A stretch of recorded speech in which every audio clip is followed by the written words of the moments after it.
If at first you don't succeed, then throw more men at it. Today we'll be talking about some of the biggest hordes that you can possibly field in Warhammer 40k.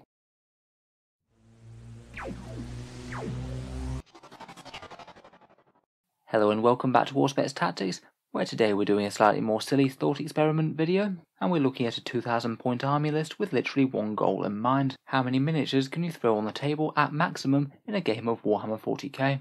Now I've come up with a few answers myself, the rules being it's sticking to a standard match play game at 2000 points, and I've not used any Legends rules. Feel free to correct me if I've made any errors, or try and make your own prediction as to which faction can field the most models in a 2000 point list. So when seeing how many models we can possibly field, I thought the best place to start would be looking at all the cheapest models in the game. In previous editions we could have models for 3 or 4 points, but in 9th edition Games Workshop has put a hard cap of 5 on it. I believe that no model in the game is less than 5 points in cost, though you can occasionally get models like Swarms, where you actually get a very slightly lower than 5 point cost per wound. Today we're focusing on actual models though, so these are the ones that are going to be most interesting. For 5 points each in Warhammer 40k, you can get Imperial Guard Conscripts, Tyrannid Termagants, Orc Gretchen, Chaos Demon Brimstone Horrors, and Death Guard Poxwalkers and Cultists. Unfortunately for the Death Guard though, they are somewhat limited in fielding those guys. They can only have a unit of each for each core Death Guard infantry unit that they field, meaning that while you can still get a lot of them, you can't absolutely spam them into the stratosphere. It's kind of a shame, as Poxwalkers would actually make an amazing horde army. For 5 points they're crazily durable and actually have a few tricks for putting out melee damage, though I admit they'd probably not be the most fun to play against if taken in massive amounts. For a little bit more points you have Imperial Guard infantry squads, who are weirdly 5.5 points a model, as a 10 point squad costs you 55 points now.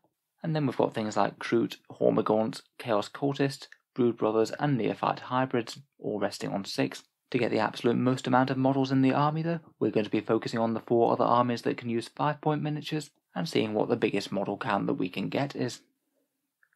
So in 4th place we have Tyrannids.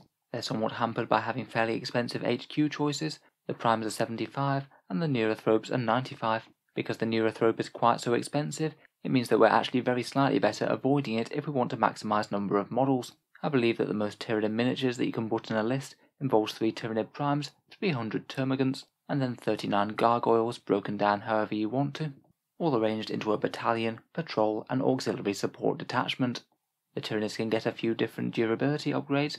They could think about Jormungandr for all the Tyrannids being in cover, Hive Fleet Leviathan for a Feel No Pain type save, or one of the custom Hive Fleets allowing them for a 6+ invul. If you were willing to sacrifice the body count a little bit though, you could potentially be doing quite a lot more damage if you sprinkled in a few Devourers. You can get some pretty silly numbers of shots going if you take an entire squad of Termagants and shoot them twice with 3 shots a model. Most things don't typically want to be taking 180 strength 4 shots in a turn. In 3rd place we have the Orcs, whose cheapest HQs are now the Big Mech with custom force field and Makari, quite fitting to have him leading a Gretchen focused army. We have 3 Orcs with custom force fields, Makari, and then a further 351 Gretchen, swarming all over the map. While we do have a couple more bodies in the Tyrannid list, I don't think that this list is anywhere near as strong. Their shooting's worse, they don't have synapse creatures for auto-passing leadership, and they're also less durable to boot. Gretchen just really aren't all that good at 5 points per model, apart from really niche circumstances. The detachment with Makari will likely have to go Goths, but you could use Grot Mobs on the other one, getting them a 6+ invul save even if they're out of custom force field range. Or you could potentially use Snakebites, who have a nice auto-passing morale mechanic for making their nearby Grot units fearless. In 2nd place we have the Chaos Demons, with a fiery little tide of Brimstone Horrors. This time we have 3 Heralds of Slaanesh for 55 points and 1 Bloodmaster, all leading a positive inferno of Brimstone Horrors, 355 of them in total. Much like the Gretchen, despite having a 6+ invul save, they aren't really going to do all that much offensively, particularly with no real shooting and only strength 1 in combat. If you wanted to, at the expense of a few models, you could upgrade to Changecasters if you wanted to keep everything as each, though they do cost a little bit more.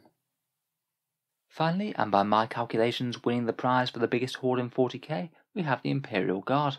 They take the winning spot mainly due to just how cheap their HQ characters can be. We can get 3 company commanders and 1 Lord Commissar, and all of those characters will only cost you 145 points. In 2 battalions and an auxiliary support detachment, we could theoretically take another 371 conscripts, sent into battle without much training and just their flashlight and bayonet. I do find it quite interesting that normal humans are some of the lowest of the low, and some of the most spammable models in all of Warhammer 40k. In terms of army power, at least compared with the other Ultra Horde lists that we've been looking at, these really don't do too badly. They've actually got some reasonable range damage output, at least against light infantry, potentially doubling the number of shots if they roll lucky and get their order off, and they're also some of the most durable defensively as well, with a 5+ armor save innately, and the option to use take cover for just one command point to get them to 4+ if they need it. If I was fielding this force, I'd be thinking about something like Valhallan, who can make them significantly tougher to morale, and also access Petrov's Mark 45 for an aura where morale just isn't going to be an issue for your conscripts. Alternatively though, you could go for Katachan for some strength 4 melee, not too bad when you've got this many bodies and potentially the option to fight twice with orders, or perhaps if you were going for maximum durability and just being really hard to shift off the table, you could go for a custom regiment, where if you take wilderness survivors, you could have all of these guys automatically be in cover if they don't advance. Frankly, I don't think that most armies are going to be able to kill 375 models anyway, but they're really unlikely to if every single one of them has a 4+ armor save against shooting. So as best I can tell, the most models that you can put on a game of 40k at 2000 points is 375, and it's the Imperial Guard that can do so. Please let me know if you spot anything better though. For me, it does kind of raise the question whether these silly Horde lists could actually ever do well in a tournament, maybe if they were toned down a bit and took a few more considerations for damage dealing and other things into consideration, as well as just having a very respectable number of bodies. Over the last few months, there certainly have been some Horde lists that have had some decent success, in particular Tyranid Termagant Hordes and Orc Boys with Ghazghkull. On the positives for Horde armies, they are very unlikely to ever get tabled, and provided you can get to the primary objectives first, the enemy is going to have a really tough time scraping this many OBSEC bodies off those objectives and trying to wrest them back. Even if they charge in and kill 20 models a turn, you still might be able to feed more men into the meat grinder and keep those primary objectives under your flag. That's no small thing in games of 9th edition, where games can certainly be won or lost on the primaries. That very nice bonus does have some big downsides as well though. If you're focusing on hordes with not particularly strong weapons, then you're not going to be able to do very much damage to tanks or even heavy infantry with toughness 5 or 2+ saves. It means that your opponent might have literally the entire game to use their entire army, which is going to be significantly more damage than if you had the capability to kill a few of the most choice pieces that are a threat to your horde. Even with advance, hordes are quite slow moving and really hard to bring the weight of numbers to bear. You can have your own models getting in the way quite a lot, and your opponent does have a lot more chance of just focusing fire on one side of the battlefield, trying to wipe out your horde in that area, and not having to worry about the ones over on the other side.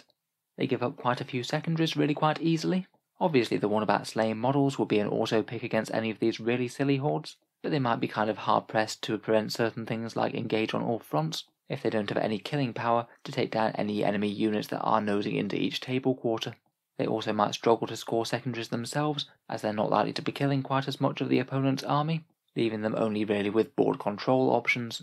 Finally, of course, they will take a really long time to play in reality. Even with things like efficient use of movement trays and dice apps, you're going to have a lot more of a challenge to get a game finish with huge horde armies compared with things that are more elite. Really long movement and shooting phases might take away from the fun quite a lot, both for you and your opponent. Overall, I think that really big hordes might well be able to spoil some matchups against certain opponents, but I think that most lists that run them might well be better served to have a horde element and also some damage dealers, just so they can take out the single most important threats, and maybe scupper a few enemy plans while they also trudge onto the objectives. So let me know your thoughts on horde armies in 9th. Have you been using them yourself? Or do you think you'd be able to win a game if someone came at you with something like 300 Imperial Guard conscripts? Look forward to reading your thoughts down in the comments below.